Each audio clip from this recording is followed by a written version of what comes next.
8 types of friends you should cut off. Stoic philosophy. Waste no more time arguing what a good man should be. Be one. Marcus Aurelius. Have you ever stopped to ask yourself, are the people in my life truly helping me grow, or are they quietly holding me back? Some friendships uplift us, fuel our ambition, and bring us peace.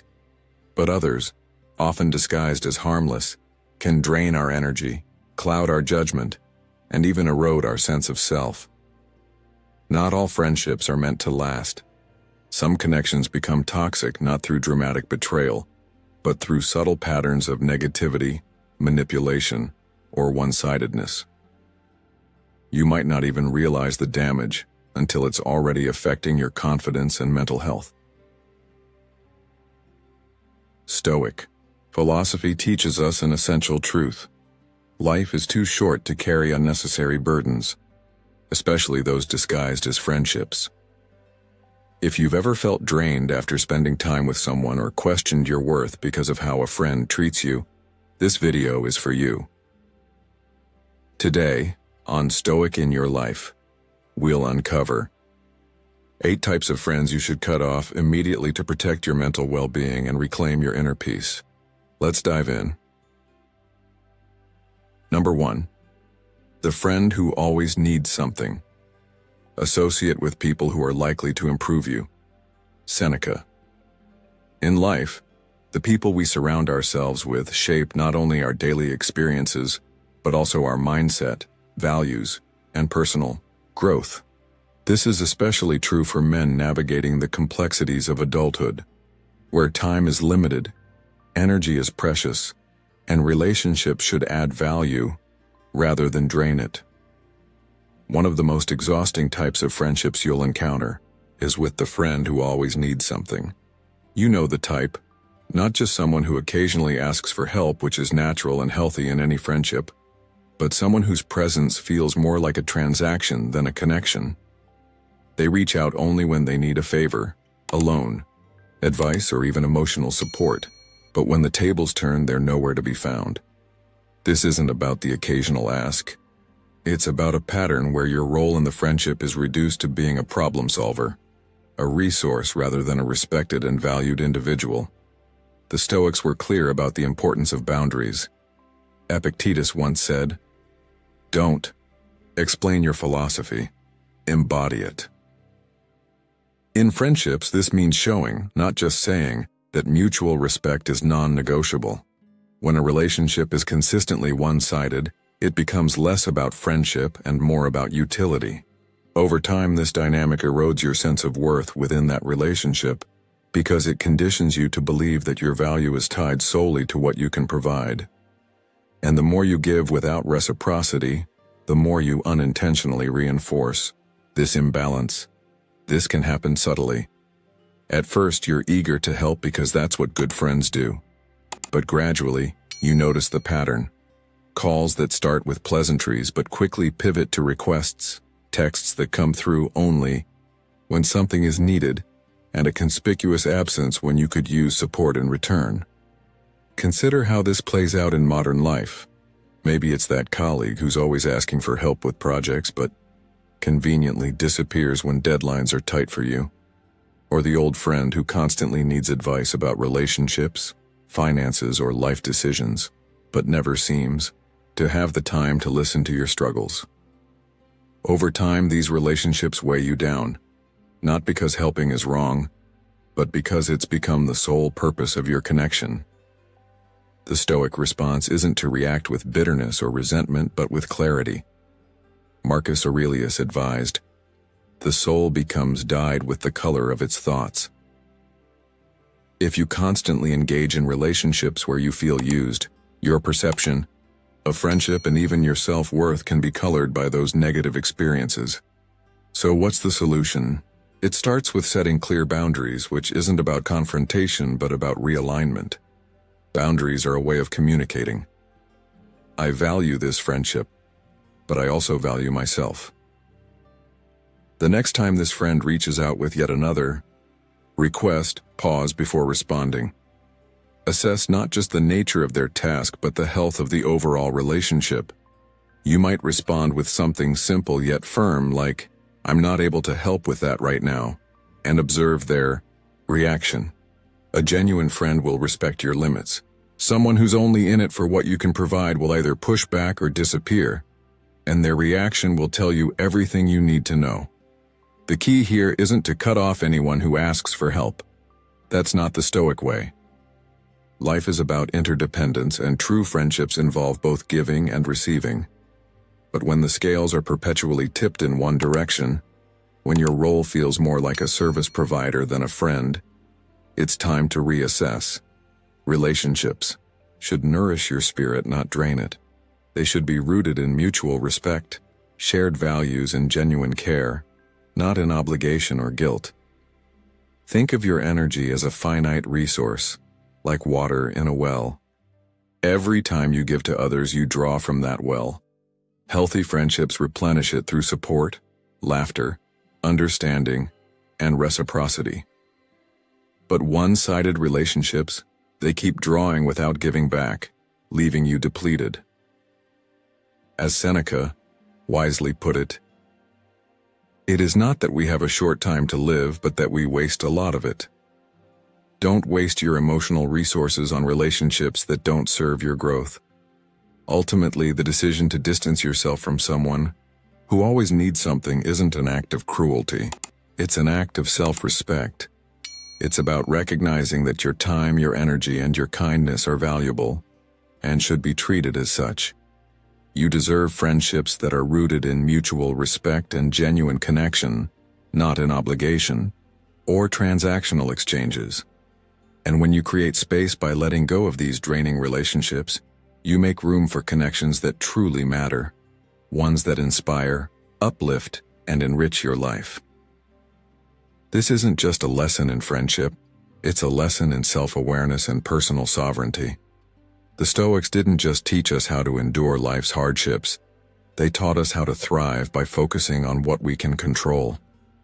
And in this case, what you can control is who you allow into your inner circle. Choose wisely, because the company you keep will either elevate your life or quietly diminish it. Number 2, the friend who gaslights you.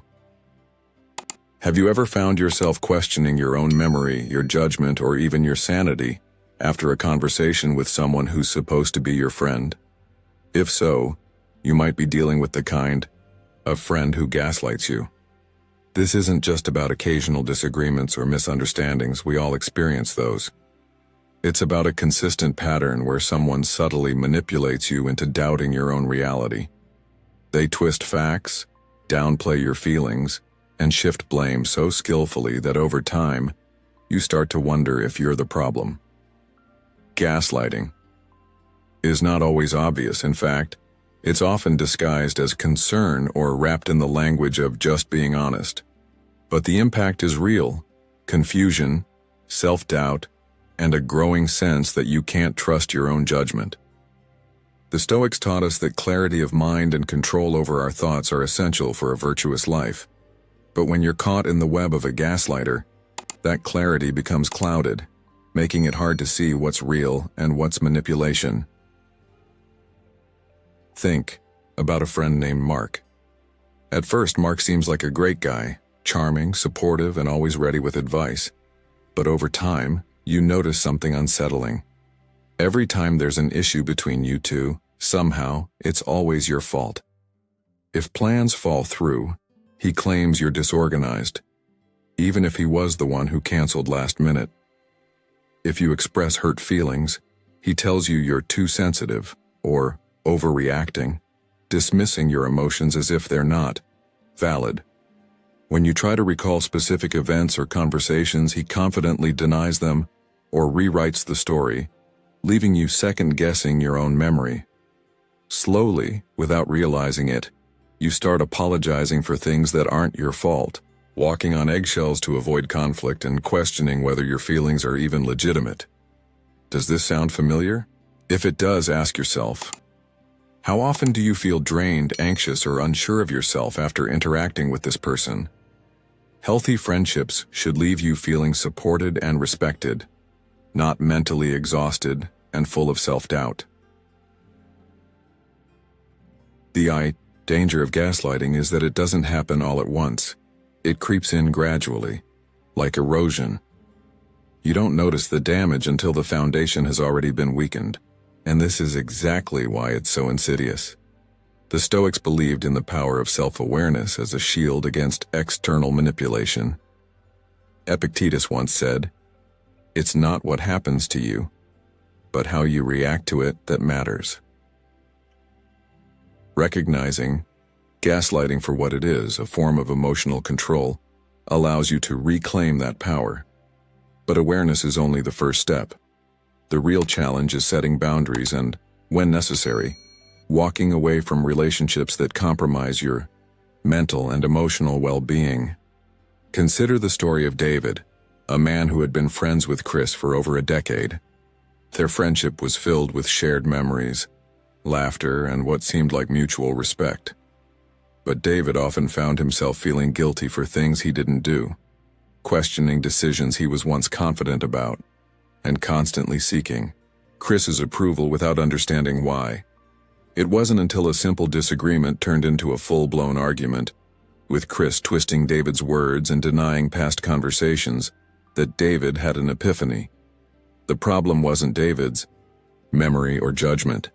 It was Chris's pattern of manipulation. That realization was both liberating and painful. It forced David to confront a harsh truth. Not all long-term friendships are healthy, and longevity doesn't justify emotional abuse. So how do you deal with a friend who gaslights you? First, anchor yourself in facts. Write things down if you need to. Keep track of events and conversations so you have a clear record to refer back to.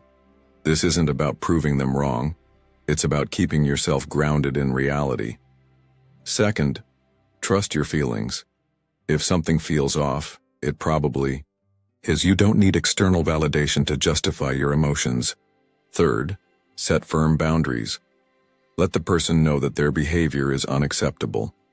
You might say, "When you dismiss my feelings or deny things that clearly happened, it makes me feel disrespected. I need honesty and respect in this friendship." Their reaction will be telling. A true friend will reflect and make an effort to change. A gaslighter will deflect, deny, or even escalate their manipulation. But here's the hardest part. Sometimes the healthiest choice is to walk away. This can be incredibly difficult, especially if the friendship has deep roots. But Stoic philosophy reminds us that our peace of mind is worth more than the illusion of a connection. Seneca said, "Associate with people who are likely to improve you." If someone consistently makes you doubt your worth, your reality, or your sanity, they are not improving you. They are harming you, and you owe it to yourself to step away from that harm. Reflect on your current relationships. Are there people who leave you feeling more confused than clear, more anxious than at ease? Do you find yourself justifying their behavior to others, or even to yourself? These are red flags. Friendship should be a space of mutual respect, growth, and support. It should challenge you to be better, but never at the cost of your self-esteem or mental health. The lesson is simple, but profound. Protect your mind as fiercely as you protect your most valuable possessions. Because, in truth, it is your most valuable possession. The people you allow into your life should honor that, not distort it. Your reality is yours to define, not for others to manipulate. Choose friends who help you see clearly, think deeply, and live freely. The strength to walk away from toxic friendships isn't just about leaving them behind. It's about walking toward a life of authenticity, self-respect, and inner peace. Number 3, the friend who never reaches out to you. We should not moor a ship with one anchor, or our life with one hope. Epictetus. Think about the friendships you've had over the years. Now, let me ask you, are there people in your life who you only hear from when you make the effort to reach out? The ones who seem perfectly happy to respond when you call or text, maybe even enjoy your company when you meet, but If you stop reaching out, the silence stretches on, unanswered. This is the friend who never reaches out to you, and while it might seem like a small thing, over time it chips away at something vital, your sense of being valued and appreciated. Friendship, after all, is meant to be a two-way street, built on mutual effort, respect, and care. But when you're the only one doing the work to keep the connection alive, it's like trying to row a boat with just one oar. You move in circles, feeling frustrated, wondering if the friendship even matters to the other person. And this isn't about keeping score or expecting daily check-ins. Life gets busy, we all know that. But when you consistently find yourself in the role of the initiator, it begs the question, is this friendship truly reciprocal? Or am I holding on to something that no longer exists in the way I thought it did? Now consider the emotional weight of always being the one who reaches out. At first it might not bother you. You're proactive, you value connection, and you enjoy their company. But slowly, without realizing it, you start to feel a subtle kind of loneliness within the friendship itself. You start to wonder, would they ever reach out if I didn't? That doubt grows. And it's not just about unanswered texts or missed calls. It's about feeling like an afterthought rather than a priority. Marcus Aurelius once said, "The soul becomes dyed with the color of its thoughts." When you're caught in a friendship that feels one-sided, those thoughts can become tinted with self-doubt, questioning your worth in that relationship. And the truth is, friendship isn't just about presence, it's about effort.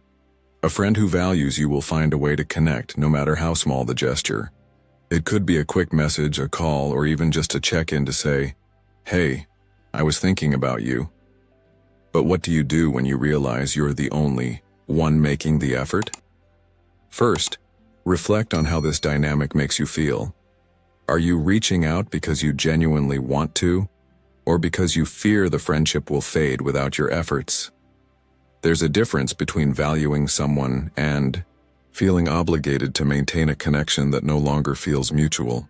It's also important to consider whether this pattern is part of a larger issue. Is your friend going through something difficult that makes it hard for them to connect? Or is this just how they've always been? Passive in their relationships, content to let others do the emotional lifting? This is where self-awareness and honesty come into play, both with yourself and with your friend. Seneca wrote, "Associate with people who are likely to improve you." If a friendship leaves you feeling drained, unappreciated, or questioning your value, it's worth asking whether this connection is helping you grow or holding you back. Now, think about this. What would happen if you stopped reaching out? Would weeks turn into months of silence? Would your absence even be noticed? This isn't about testing someone or playing games. It's about observing the natural flow of the relationship without your constant input. Sometimes, stepping back reveals the truth. If the friendship fades without your effort, maybe it was already fading, and you were the only one holding it together. That realization can be painful, but it's also freeing. It helps you see where to invest your time, energy, and heart. Consider the story of Alex, who had a friend named Tom. They'd been close for years, sharing life's ups and downs. But Alex noticed he was always the one initiating plans, checking in and keeping the connection alive. He brushed it off at first, thinking, "Tom's just busy." But after years of this pattern, Alex decided to stop reaching out, just to see what would happen. Months passed, nothing. No calls, no texts, not even a quick "and hey, how are you?" That silence spoke volumes. It wasn't that Tom didn't care at all, but he didn't value the friendship enough to nurture it. Alex realized he deserved friendships where the effort was mutual. Letting go wasn't easy, but it opened space for relationships that were balanced, fulfilling, and genuine. So, what's the takeaway here? Stoic philosophy teaches us to focus on what we can control: our actions, our choices, our responses. You can't control how others show up in a friendship, but you can control how long you're willing to carry a connection alone. Friendship should feel like a partnership, not a project. It should be rooted in mutual respect and effort, not in one person constantly chasing the other's attention. If you find yourself always being the one to reach out, it's worth asking, is this friendship truly serving me, or am I holding on to an idea of what it used to be? The people who matter will make the effort. They'll show up not because you reminded them to, but because they genuinely care. And when you let go of friendships that no longer serve you, you create space for relationships that do. Connections, where the energy flows both ways, where you're valued not for what you do but for who you are. As Epictetus wisely said, don't explain your philosophy, embody it. Value yourself enough to expect the same effort you give. Because true friendship isn't about convenience, it's about commitment, and you deserve nothing less. Number 4. The friend who always talks about themselves. We have 2 ears and 1 mouth so that we can listen twice as much as we speak. Epictetus. Have you ever walked away from a conversation with a friend feeling more like an audience member than an actual participant? It's that draining experience where you realize the entire interaction revolved around them, their problems, their victories, their opinions, while your thoughts, feelings, and stories were barely acknowledged. This is the hallmark of the friend who always talks about themselves. At first, it might not even seem like a big deal. After all, we all enjoy sharing our lives with friends, but over time, if every conversation feels like a monologue rather than a dialogue, it starts to wear you down. You find yourself waiting for a pause to contribute, only to have the topic redirected back to them. It's subtle, but it's exhausting because friendship should be about mutual exchange, both giving and receiving attention, support, and understanding. The Stoics valued self-awareness and emotional discipline, both in how we conduct ourselves and in the relationships we choose to nurture. Seneca once said, "One of the most beautiful qualities of true friendship is to understand and to be understood." But when you're dealing with a friend who dominates every conversation, that understanding becomes one-sided. They might not even realize they're doing it. It's often not malicious. Some people are naturally more self-focused, especially if they're used to being the center of attention or if they lack the emotional intelligence to recognize conversational dynamics.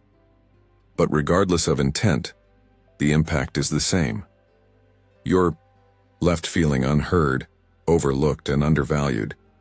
Consider a modern example that many people can relate to. Catching up with an old friend over coffee. You sit down, eager to share some recent life updates.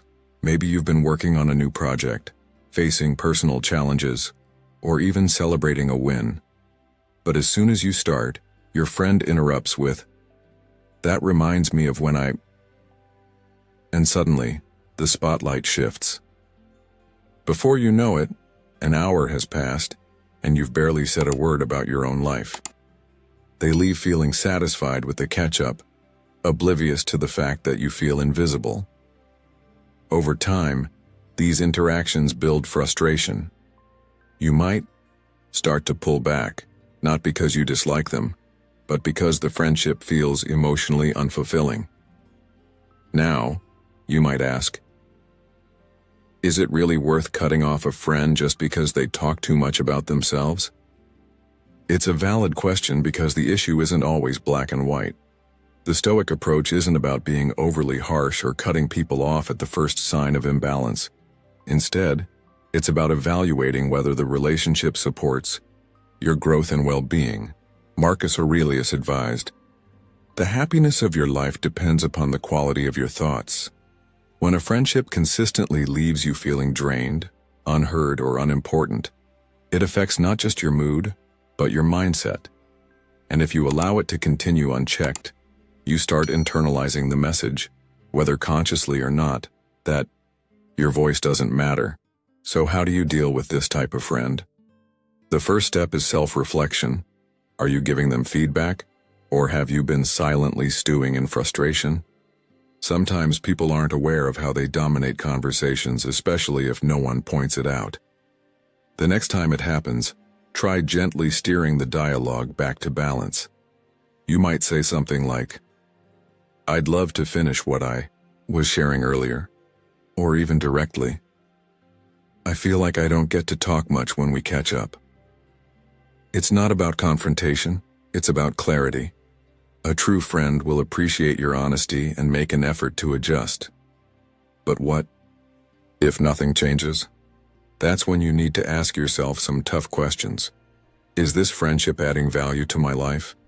Do I feel heard and respected?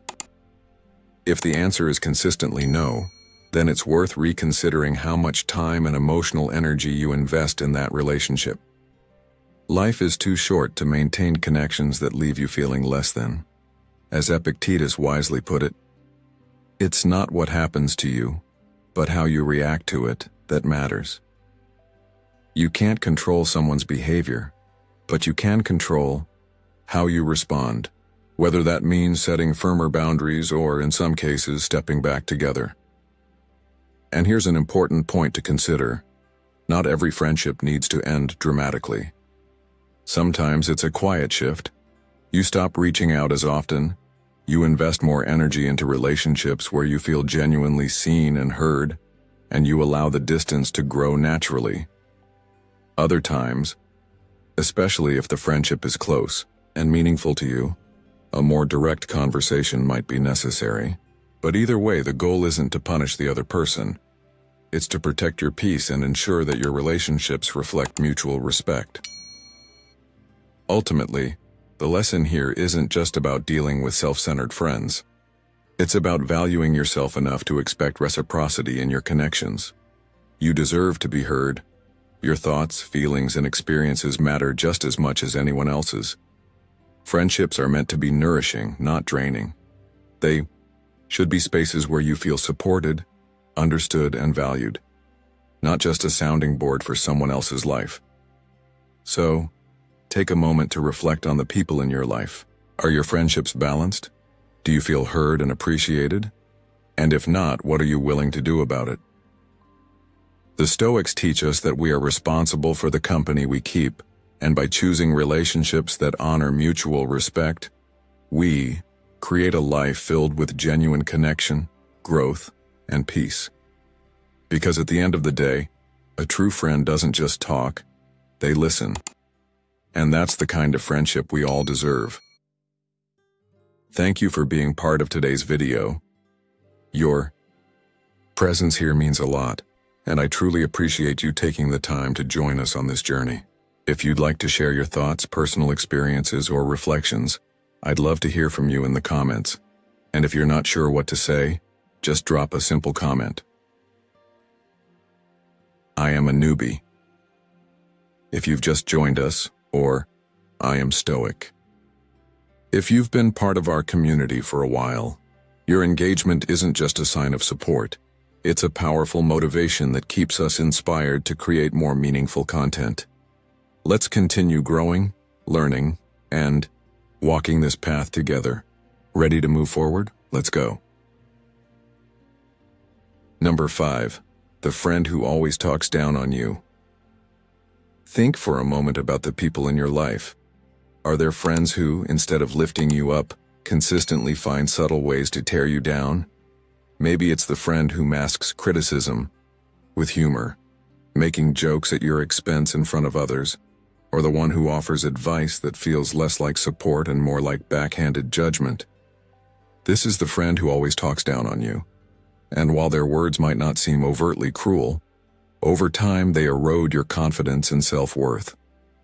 Stoic philosophy teaches us that our peace of mind and personal growth are influenced heavily by the people we surround ourselves with. Marcus Aurelius wisely said, "The happiness of your life depends upon the quality of your thoughts, and nothing clouds your thoughts more than a friend who constantly makes you question your value." Consider how this plays out in real life. Picture a man named John, a successful professional who had a friend named Mike. They'd been close since college, but as John advanced in his career and personal life, Mike's support seemed to shift into subtle resentment. Whenever John shared a win, a promotion, a new relationship, or even a personal goal achieved, Mike would respond with dismissive comments like, "Must be nice having all the luck," or "Don't get too full of yourself." At first, John brushed it off, thinking Mike was just joking. But over time, he noticed a pattern. Mike never genuinely celebrated his successes. Instead, there was always a comment that left John feeling smaller, less deserving, as if he needed to apologize for his achievements. This isn't just about jealousy or insecurity on Mike's part, it's about the toxic dynamic it created. John began to downplay his accomplishments, hesitant to share good news, all because he didn't want to deal with Mike's subtle digs. Have you ever felt that way? Like you're shrinking yourself just to make someone else comfortable? The danger of this type of friendship is that it operates under the guise of honesty or realness. The friend who talks down on you often claims they're just being blunt or giving you the tough love no one else will. But true friends don't weaponize honesty. They provide constructive feedback when needed, sure, but they do it with kindness and a genuine desire to help you grow, not to assert superiority or mask their own insecurities. Seneca reminds us, "He who is brave is free." And part of that freedom comes from recognizing when a relationship is more harmful than helpful. It's not about avoiding criticism. It's about distinguishing between criticism that builds and criticism that belittles. So, how do you recognize this dynamic in your own life? Pay attention to how you feel after interacting with certain people. Do you feel uplifted, encouraged, and supported, or do you leave conversations feeling drained, second-guessing yourself, or even questioning your worth? A healthy friendship should feel like a safe space, not a battleground where your self-esteem is constantly under attack. And if you find yourself frequently defending your choices, minimizing your achievements, or bracing for a negative comment, it's a sign that the friendship may not be as healthy as you think. Now, addressing this issue can be challenging, especially if the friendship has deep roots. But the Stoic approach emphasizes clarity and courage. Epictetus said, "It's not what happens to you, but how you react to it that matters." The first step is to set boundaries. You don't need to engage in confrontational arguments, but you do need to assert your worth. The next time this friend makes a belittling comment, respond with something simple yet firm. "I don't find that helpful," or "I'd appreciate it if we could focus on constructive support." This shifts the dynamic, making it clear that their behavior isn't acceptable. But what if they don't change? That's when you have to make a tough decision. Is this friendship worth maintaining? It's easy to hold on to relationships out of nostalgia, obligation, or fear of conflict. But Stoic philosophy teaches us that our time and energy are precious resources. Marcus Aurelius wrote, "You have power over your mind, not outside events. Realize this, and you will find strength." You can't control how someone treats you, but you can control how much access they have to your life. Sometimes the most powerful act of self-respect is walking away from a friendship that no longer serves your growth. And here's the truth. Letting go doesn't mean you didn't care. It means you've chosen to care about yourself, your mental health, and your peace of mind. It's about creating space for relationships that are rooted in mutual respect, encouragement, and genuine support. Life is too short to spend in the company of people who make you feel small. The people you surround yourself with should remind you of your strengths, not your shortcomings. They should challenge you to be better, yes, but not by tearing you down. They do it by believing in your potential, even when you doubt it yourself. So as you reflect on your friendships, ask yourself, do the people in my life lift me up or weigh me down? It's a simple question, but the answer can change everything. You deserve to be surrounded by people who see your light and help you shine even brighter, not those who dim it to feel better about themselves. As Seneca said, "As is a tale, so is life. Not how long it is, but how good it is what matters." And the quality of your life is deeply connected to the quality of your relationships. At the end of the day, Friendship should be a source of strength, not stress. You owe it to yourself to cultivate connections that inspire growth, celebrate your wins, and stand with you through challenges, not friendships that subtly erode your confidence. Life's too precious for anything less. Number 6. The friend who thrives on gossip. The mind that is anxious about future events is miserable. Seneca. Now let me ask you something. Have you ever found yourself in a conversation that starts off light and casual, but within moments, it shifts to dissecting someone else's life, their mistakes, their personal struggles, their private affairs? Maybe it's that one friend who always seems to know the latest drama, who thrives on sharing stories that aren't theirs to tell. This is the friend who thrives on gossip, and while it might seem harmless at first, over time, this kind of friendship can become toxic. Gossip isn't just idle chatter. It's a subtle form of negativity that can erode trust, damage relationships, and even distort your own character. The Stoics were clear about the company we keep, emphasizing that our environment shapes our thoughts, our actions, and ultimately, our peace of mind. Marcus Aurelius said, "The happiness of your life depends upon the quality of your thoughts. If you surround yourself with people who constantly focus on the flaws and failures of others, it's only a matter of time before that mindset seeps into your own thinking." Think about it. What does gossip really achieve? Does it build trust? Strengthen relationships? Inspire growth? Or does it create a cycle of judgment, comparison, and even betrayal? When you engage with someone who gossips regularly, you're not just a passive listener. You're part of the ecosystem that allows gossip to thrive. And here's the hard truth. If they're talking about others to you, they're likely talking about you to others. That realization alone should raise a red flag. Gossip often masquerades as connection, giving people a false sense of closeness through shared secrets. But genuine connection isn't built on tearing others down. It's built on mutual respect, trust, and authenticity. Consider the story of Mike and James. Mike had been friends with James for years, and their conversations were always lively, full of updates on mutual friends, office rumors, and personal stories about people they both knew. At first it felt like harmless banter, but over time Mike noticed something unsettling. James never had anything positive to say about anyone. Every conversation was laced with criticism, judgment, and mockery, even towards people they both cared about. One day it hit Mike. If James could so easily dissect and ridicule the lives of others, what was he saying about Mike when he wasn't around?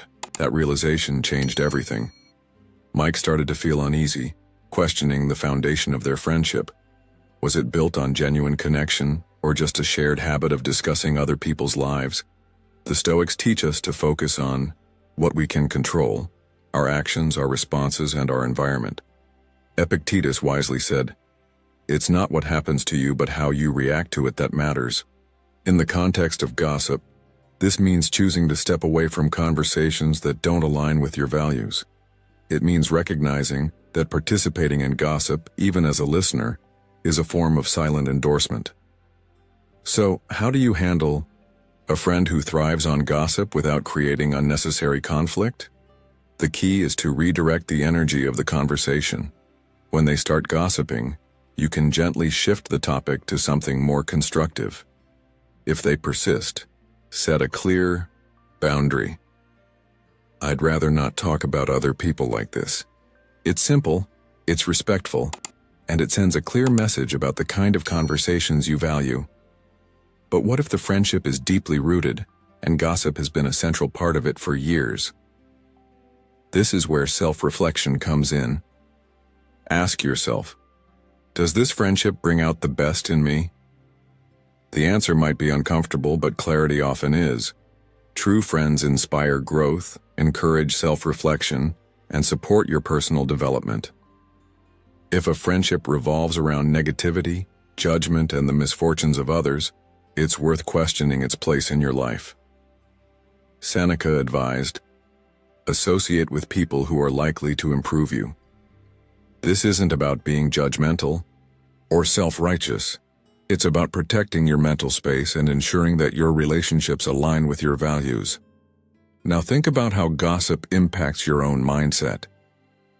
When you constantly engage in conversations that focus on other people's flaws, it shifts your perspective. You become more critical, more judgmental, and less empathetic. It's like feeding your mind a diet of junk food. Eventually, it affects your health. Gossip doesn't just harm the person being talked about. It harms the person spreading it and the person listening to it. It fosters a mindset of comparison, where you measure your worth against the failures of others instead of focusing on your own growth. So what's the lesson here? The people you spend time with influence the way you think, the way you see the world, and even the way you see yourself. If you surround yourself with negativity, it becomes part of your internal dialogue. But if you choose relationships rooted in respect, positivity, and authenticity, it nurtures a mindset of growth and resilience. Marcus Aurelius reminded us, the soul becomes dyed with the color of its thoughts. Protect your thoughts. Guard your peace. Choose friends who speak life into you, who inspire you to be better and who respect the dignity of others even when they're not around. Friendships should be a source of strength, not stress. They should reflect your highest values, not your lowest impulses. Letting go of a friend who thrives on gossip isn't about being harsh. It's about being honest, first with yourself and then with them. It's about recognizing that your time, your energy, and your mental space are too valuable to be filled with negativity.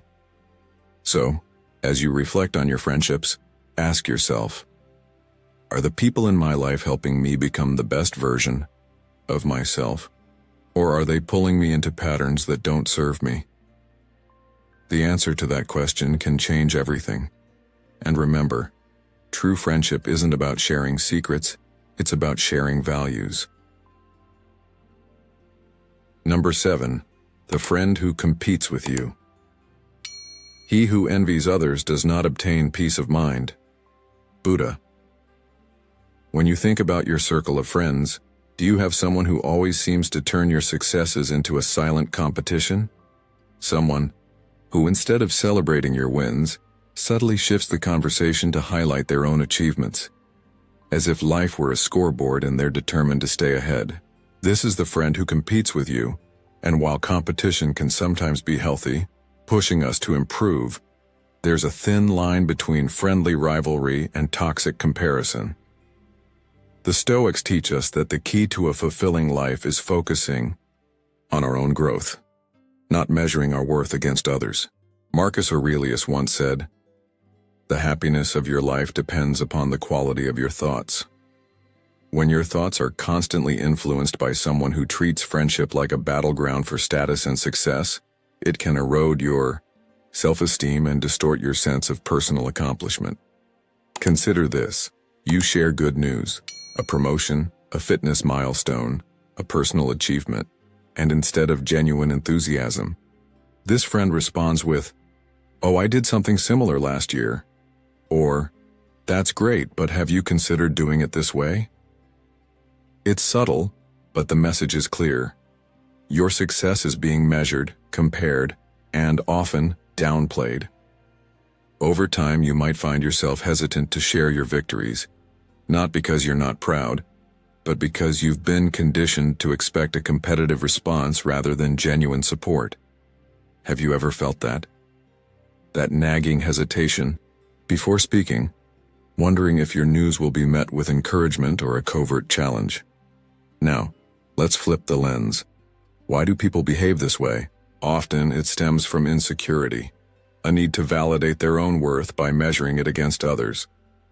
Seneca wrote, "It is not the man who has too little, but the man who craves more, that is poor."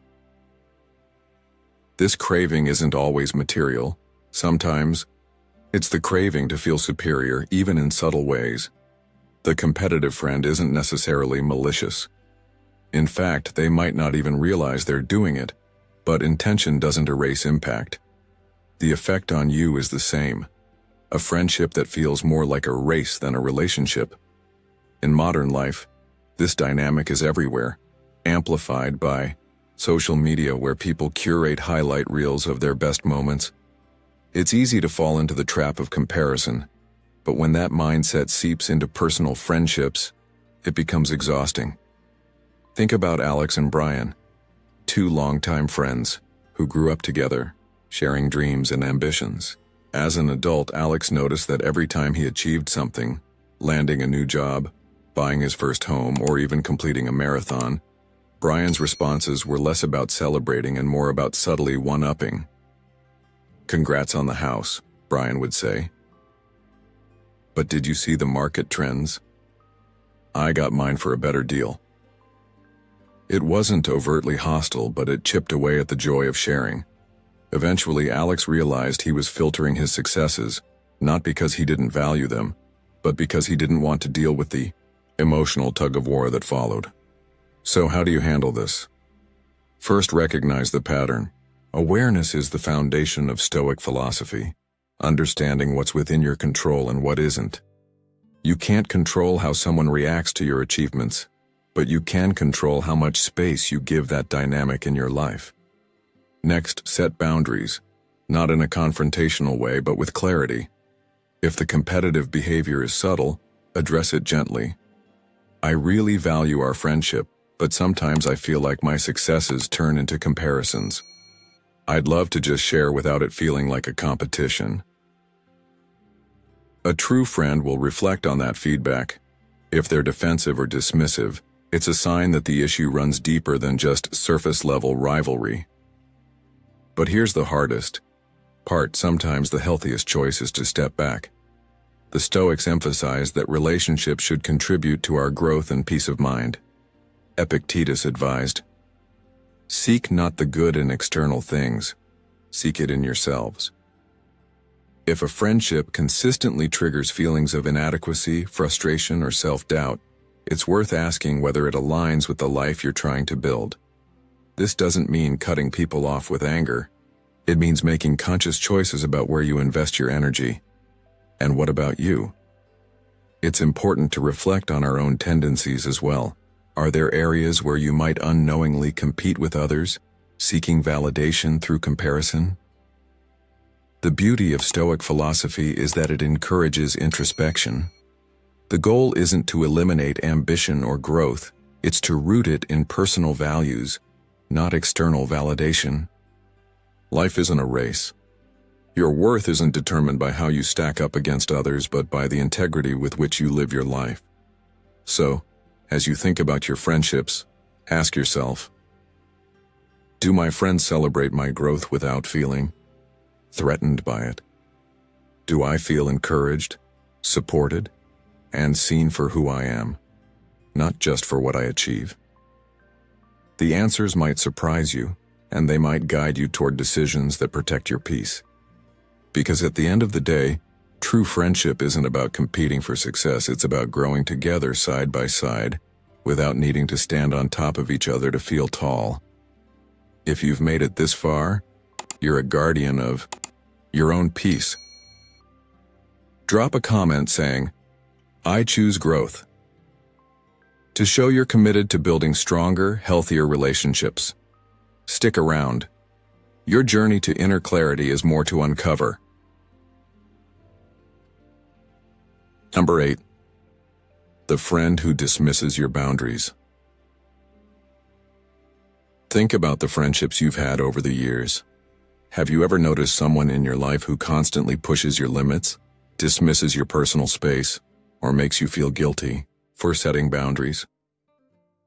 This is the friend who dismisses your boundaries, and while it might seem subtle at first, it's a behavior that can quietly drain your energy, erode your self-confidence, and leave you feeling disrespected in your own life. Boundaries aren't about building walls. They're about defining what's acceptable and what isn't, about creating space where mutual respect can thrive. The Stoics, especially thinkers like Epictetus, believe that the foundation of a peaceful life is rooted in self-mastery and understanding what we can control. And one of the most powerful things we can control is how we allow others to treat us. When someone dismisses your boundaries, they're not just challenging your limits, they're testing your self-respect.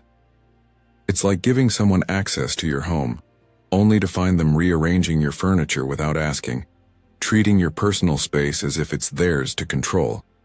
Consider a real-life scenario many people can relate to. Let's talk about Jake and Tom, lifelong friends since college.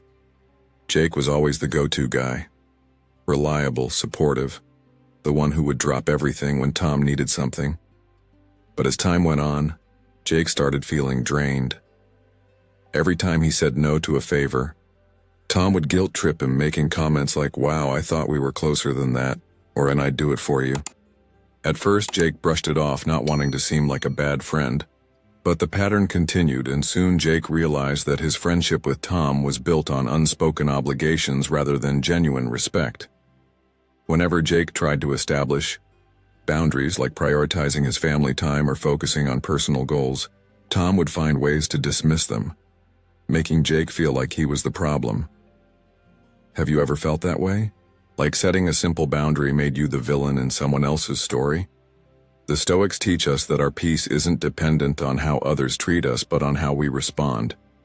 Marcus Aurelius said, "You have power over your mind, not outside events. Realize this and you will find strength." When someone dismisses your boundaries, the instinctive reaction might be to argue, explain, or justify your choices. But here's the truth. You don't owe anyone an explanation for protecting your mental, emotional, or physical well-being. Boundaries are declarations of self-worth, not invitations for negotiation.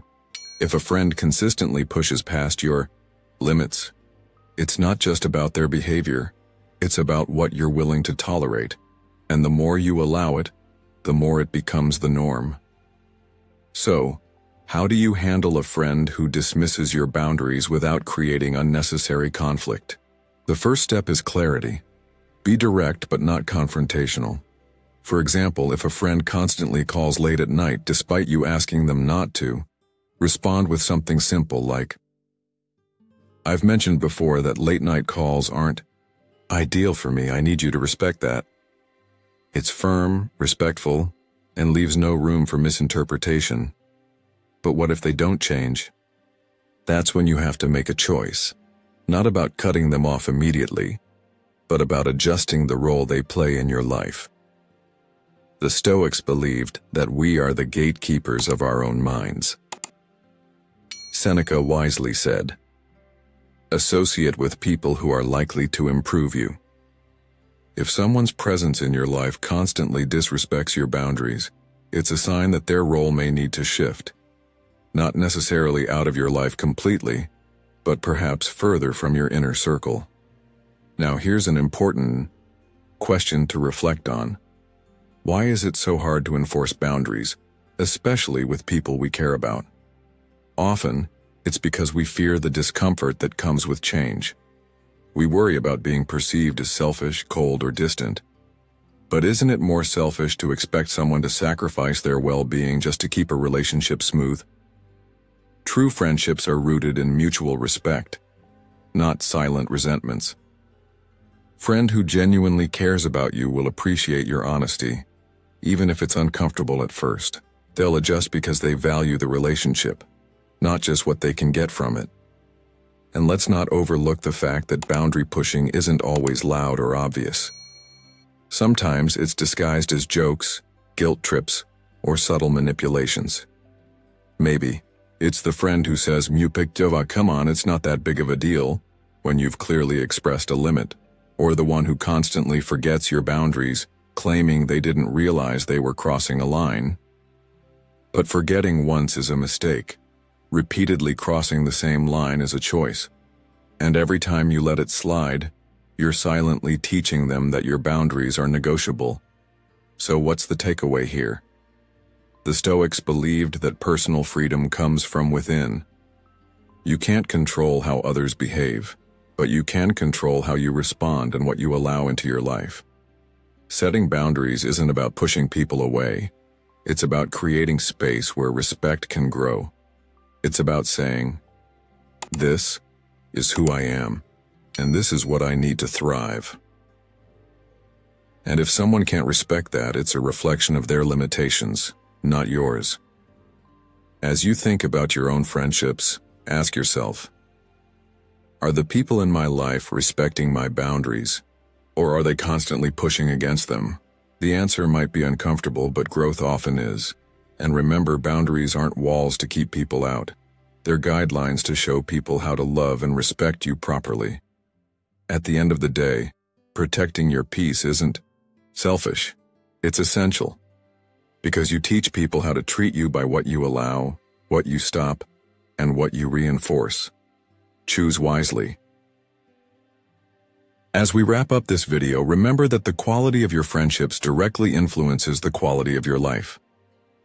Stoic philosophy teaches us that true strength comes from within, and part of that strength is knowing when to let go of relationships that no longer serve your growth. It's not about resentment, it's about self-respect. Reflect on the people around you. Are they uplifting you or holding you back? Are you growing or are you shrinking in their presence? Your time and energy are limited, so choose to invest them in connections that bring out the best in you. As Epictetus said, the key is to keep company only with people who uplift you, whose presence calls forth your best. Now, I'd love to hear from you. Have you ever had to walk away from a toxic friendship? What lessons did you learn from that experience? Share your thoughts in the comments below. If you found value in today's video, don't forget to like, subscribe, and hit the notification bell so you never miss an episode from Stoic in Your Life. Until next time, choose your circle wisely, protect your peace, and keep striving for personal growth.